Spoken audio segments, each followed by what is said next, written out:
નમસ્કાર દર્શક મિત્રો, દેશ અને દુનિયાના તાજા સમાચાર તેમજ ઉપયોગી માહિતીના ફરી એક નવા વિડીયોમાં આપ સર્વે દર્શક મિત્રોનું ગુજ્જુ પોકેટ યુટ્યુબ ચેનલ પર હાર્દિક સ્વાગત છે। આજના સૌથી પહેલા મહત્વના સમાચારમાં ઠંડીમાં વધુ પડતી છાની શુષ્કી લેનારા છે। જો આ વિશે વિગતથી વાત કરીએ તો શિયાળાની કડકડતી ઠંડીમાં અમુક લોકો ઠંડી દૂર કરવાના નામે દિવસમાં પાણીની જેમ છાની શુષ્કી લેતા હોય છે, પરંતુ છાની લત ઘણી બીમારીઓનું આમંત્રણ છે। નિષ્ણાંતોના મતે ચાની પત્તીમાં ટેનિન નામનું તત્વ હોય છે, જે શરીરમાં હાજર આયન તત્વને છોટી જાય છે અને તેને પાચન પ્રક્રિયામાંથી દૂર કરે છે, જેના કારણે એનિમિયા, બેચેની અને થાક, અનિદ્રા, ઉબકા, પેટ સંબંધિત રોગ જેવી અનેક સમસ્યાઓ થાય છે। ત્યારબાદ જો તમે લોન આપતી 2500 થી વધુ એપ્સ બ્લોક, આ વિશે વિગતથી જાણીએ તો આજકાલ લોન આપતી એપમાં છેતરપિંડીના બનાવો સૌથી વધુ બની રહ્યા છે।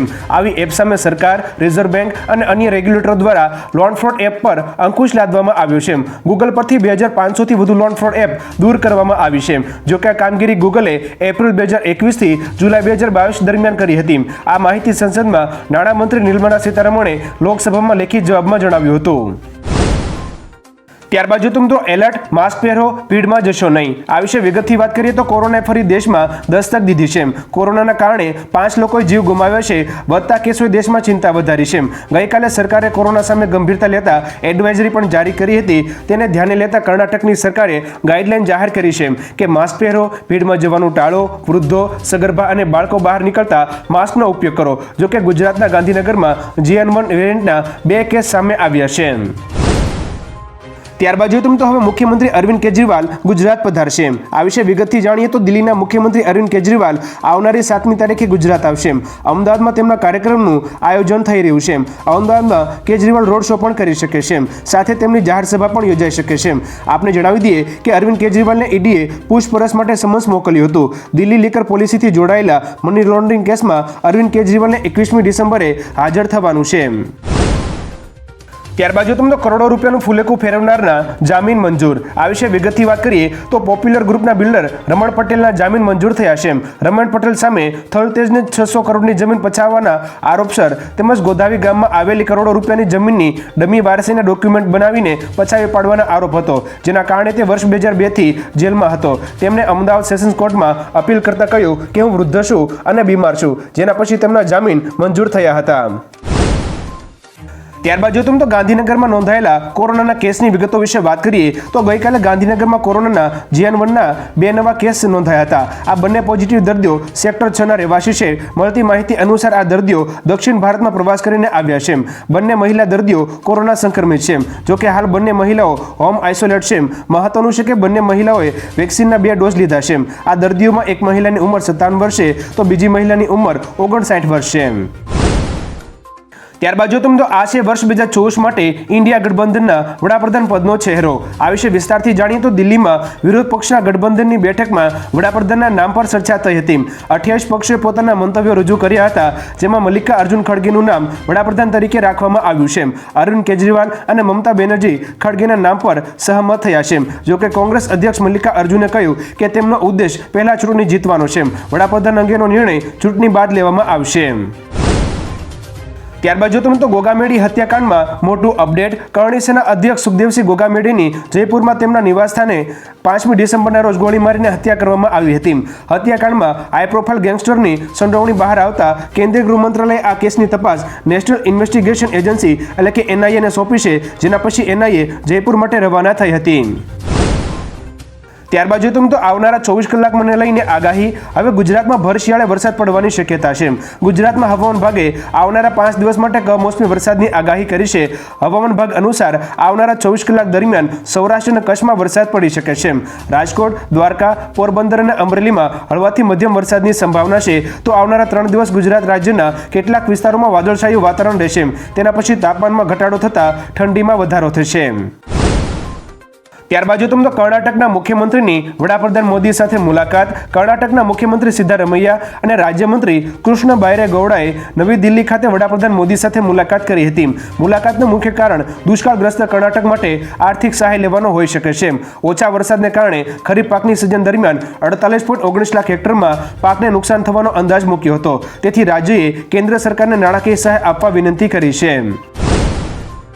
ત્યારબાદના મહત્વના સમાચારો તો આઈપીએલના ઇતિહાસમાં સૌથી મોંઘો વેચાયો મિચેલ સ્ટાર્ક. ઓસ્ટ્રેલિયાનો બોલર મિચેલ સ્ટાર્ક આઈપીએલના ઇતિહાસમાં સૌથી મોંઘો ખેલાડી બની ગયો છે.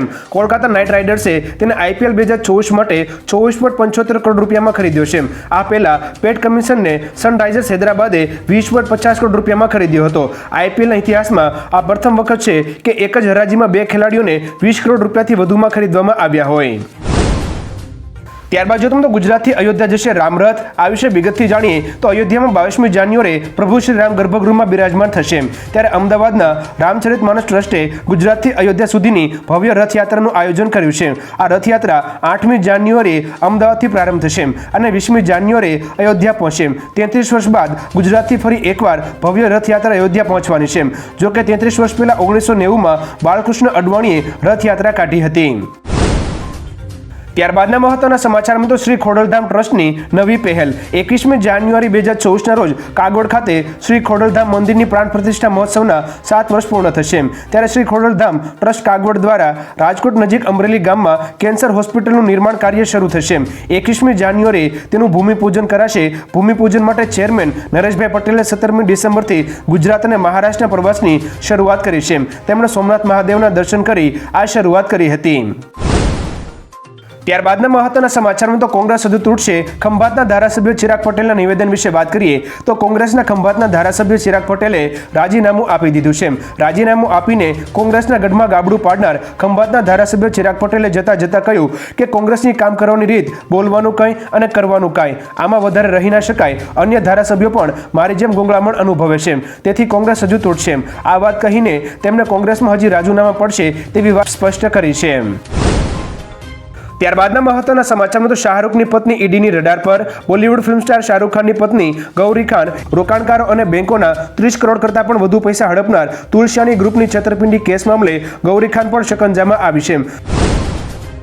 ત્યારબાદના મહત્વના સમાચારમાં તો એચડીએફસી બેંકમાં ફ્રોડ, 83 લાખની ઉચાપત. આ વિશે વિગતથી વાત કરીએ તો દેશભરમાં ફ્રોડ થવાના કિસ્સા વધવા લાગ્યા છે. એવામાં જૂનાગઢથી પણ બેંક ફ્રોડનો એક કેસ સામે આવ્યો છે. અહીં એચડીએફસીના બેંક કર્મચારીએ બેંકના અલગ અલગ ખાતામાંથી કુલ મળીને 83 લાખ રૂપિયાની ઉચાપત કરી હતી, જેમાં તેણે 3 વર્ષનો સમય લીધો હતો. આ કર્મચારી વિરુદ્ધ મેનેજરે પૈસાની ઉચાપતનો કેસ નોંધાવ્યો છે. આરોપી બેંક કર્મચારીનું નામ રાજ વણિયાર છે અને હાલ પોલીસ દ્વારા આ અંગે તપાસ હાથ ધરાઈ છે. ત્યારબાદના મહત્વના સમાચારમાં તો કોરોનાને લઈ સરકાર એક્શન મોડમાં. દેશમાં વધતા જતા કોરોનાના કેસ વચ્ચે કેન્દ્ર સરકાર એક્શન મોડમાં આવી છે. કેન્દ્રીય આરોગ્ય મંત્રી ડોક્ટર મનસુખભાઈ માંડવિયાએ 20મી ડિસેમ્બરના રોજ બેઠક બોલાવી છે. મળતી માહિતી અનુસાર માંડવિયાએ દરેક રાજ્ય અને કેન્દ્રના હેલ્થ મિનિસ્ટર સંબંધિત વિભાગના અધિકારીઓ સાથે ડિજિટલ બેઠક યોજાશે. બેઠક બોલાવવા પાછળનું કારણ કોરોનાના કારણે વધતો જતો મૃત્યુદર છે. ત્યારબાદના મહત્વના સમાચારમાં તો જ્ઞાનવાપી મસ્જિદ મામલે તમામ અરજીઓ ફગાવાઈ. આ વિશે વિગતથી વાત કરીએ તો અલ્હાબાદ હાઈકોર્ટે જ્ઞાનવાપી મસ્જિદ સંબંધિત 5 અરજીઓ પર પોતાનો ચુકાદો આપ્યો છે. હાઈકોર્ટે સર્વેને લગતી મુસ્લિમ પક્ષની તમામ અરજીઓ ફગાવી દીધી છે. આ સિવાય હિન્દુ પક્ષની અરજીને સુનાવણી માટે યોગ્ય ગણવામાં આવી છે. હાઈકોર્ટે 1991માં દાખલ થયેલા કેસની સુનાવણીને મંજૂરી આપી દીધી છે. તેમજ વારાણસી કોર્ટને 6 મહિનામાં સુનાવણી પૂર્ણ કરવા માટે કહેવામાં આવ્યું છે. ત્યારબાદના મહત્વના સમાચારમાં મિત્રો આનંદો ચોખા થશે સસ્તા. આ વિશે વિગતથી વાત કરીએ તો કેન્દ્ર સરકારે વધતા જતા ચોખાના ભાવ પર અંકુશ લગાવવા રાઈસ કંપનીઓને ફટકાર લગાવી હતી. કેન્દ્રના ખાદ્ય અને સાર્વજનિક વિતરણ વિભાગના સચિવ સંજીવ ચોપડાએ બાસમતી ચોખાના મૂલ્યાંકન માટે એક બેઠક બોલાવી હતી, જેમાં ભાવ ઘટાડાનો આદેશ આપવામાં આવ્યો હતો. સચિવે કહ્યું કે ભારતીય ખાદ્ય વિભાગ પાસે ચોખાનો પર્યાપ્ત ભંડાર છે, તો આટલા ભાવ કેમ વધી રહ્યા છે? આમ આવનારા સમયમાં ચોખાના ભાવમાં ઘટાડો થાય તેવા એંધાણ છે. ત્યારબાદના મહત્વના સમાચારમાં તો તામિલનાડુમાં ભારે વરસાદ, જનજીવન ઠપ. આ વિશે વિગતથી વાત કરીએ તો તામિલનાડુમાં 2 દિવસથી સતત વરસાદ પડી રહ્યો છે, જેને લીધે જનજીવન ઠપ થયું છે. નદીઓમાં પૂરની સ્થિતિ સર્જાય છે, તેમજ દરિયા કિનારે આવેલા 4 જિલ્લાઓમાં સૌથી ખરાબ સ્થિતિ છે. રાજ્યમાં શાળા અને કોલેજોમાં પણ રજા જાહેર કરવામાં આવી છે. સાવચેતીના પગલે એનડીઆરએફના 250થી વધુ જવાનોને સ્ટેન્ડ બાય રખાયા છે, તેમજ 7500થી વધુ લોકોને સલામત સ્થળે ખસેડવામાં આવ્યા છે. આ ઉપરાંત આગામી 48 કલાક પણ ભારે વરસાદની આગાહી હોવાથી સ્થિતિ વધુ વણસી શકે છે. ત્યારબાદના મહત્વના સમાચારમાં તો નવા વેરિયન્ટને લઈ કેન્દ્રએ આપ્યું એલર્ટ. કોરોના JN.1ના નવા વેરિયન્ટે ફરી સમગ્ર વિશ્વમાં ગભરાટ ફેલાવ્યો છે. સિંગાપોરમાં ઝડપથી વધી રહેલા કોરોનાના આ વેરિયન્ટે હવે ભારતમાં પણ દસ્તક આપી છે. ઉત્તર પ્રદેશ અને કેરળમાં છેલ્લા 24 કલાકમાં કોરોનાના કારણે 5 લોકોના મોત થયા છે. કેરળની એક મહિલામાં JN.1 વેરિયન્ટ મળી આવતા ખળભળાટ મચી ગયો છે. કેન્દ્ર સરકારે તેની ગંભીરતા જોતા તમામ રાજ્યો માટે એલર્ટ જારી કર્યું છે. રાજ્યોના આરોગ્ય વ્યવસ્થા સુનિશ્ચિત કરવા કહેવાયું છે. ત્યારબાદના મહત્વના સમાચારમાં તો ચીનમાં ભૂકંપનો તીવ્ર આંચકો, 111 લોકોના મોત. આ વિશે વિગતથી વાત કરીએ તો ચીનમાં ભૂકંપના જોરદાર આંચકા અનુભવાયા હતા. ચાઇના અર્થક્વેક નેટવર્ક સેન્ટર અનુસાર સોમવારે રાત્રે 11:59 ઉત્તર પશ્ચિમ ચીનના ગાંસુ ક્ષેત્રમાં ભૂકંપ આવ્યો હતો. રિક્ટર સ્કેલ પર ભૂકંપની તીવ્રતા 6.2ની નોંધવામાં આવી હતી. ભૂકંપના જોરદાર આંચકાના કારણે ઘણી ઇમારતો ધરાશાયી થઈ હતી, જેમાં 111 લોકોના મોત થયા છે તેમજ અનેક લોકો ઘાયલ પણ થયા છે. તંત્ર દ્વારા રાહત અને બચાવ કામગીરી યથાવત છે. ત્યારબાદના મહત્વના સમાચારમાં જો તો કોરોના સાથે આ વાયરસે ભારતમાં કર્યો પગપેસરો. આ વિશે વિગતથી વાત કરીએ તો કેરળમાં કોવિડના વધતા જતા કેસ વચ્ચે હવે મહારાષ્ટ્રના નાસિકમાં ઝિકા વાયરસનો દર્દી મળી આવતા ચિંતા વધી ગઈ છે. વહીવટી તંત્રએ આસપાસના વિસ્તારોમાં વાયરસને લઈને એલર્ટ જારી કર્યું છે. આ સિવાય હોસ્પિટલોને સતર્ક રહેવા પણ સૂચના આપવામાં આવી છે. જ્યાં દર્દી મળી આવ્યો છે તે સમગ્ર વિસ્તારથી 3 કિલોમીટરની ત્રિજ્યામાં સ્ક્રીનિંગ કરવામાં આવી રહ્યું છે. સગર્ભા મહિલાઓને ખાસ કાળજી રાખવા કહેવામાં આવ્યું છે. ત્યારબાદ જો તમને લોકસભામાં આ બિલ રજૂ થયું. આ વિશે વિગતથી વાત કરીએ તો 19મી ડિસેમ્બરે સંસદના શિયાળુ સત્રનો 11મો દિવસ હતો. ત્યારે લોકસભામાં કેન્દ્રીય ટેલિકોમ્યુનિકેશન મંત્રી અશ્વિની વૈષ્ણવે ટેલિકોમ્યુનિકેશન બિલ રજૂ કર્યું હતું. આ બિલ ભારત સરકારને રાષ્ટ્રીય સુરક્ષાના હિતમાં કોઈપણ અથવા બધા ટેલિકોમ્યુનિકેશન નેટવર્કને સંભાળવાના, તેનું મેનેજમેન્ટ કરવાનો કે તેને સસ્પેન્ડ કરવાનો અધિકાર આપે છે. મહત્વનું છે કે હવે સરકાર કોઈના પણ મેસેજ વાંચી શકશે. બે વ્યક્તિ વચ્ચે મેસેજની આપ-લે પણ રોકી શકશે.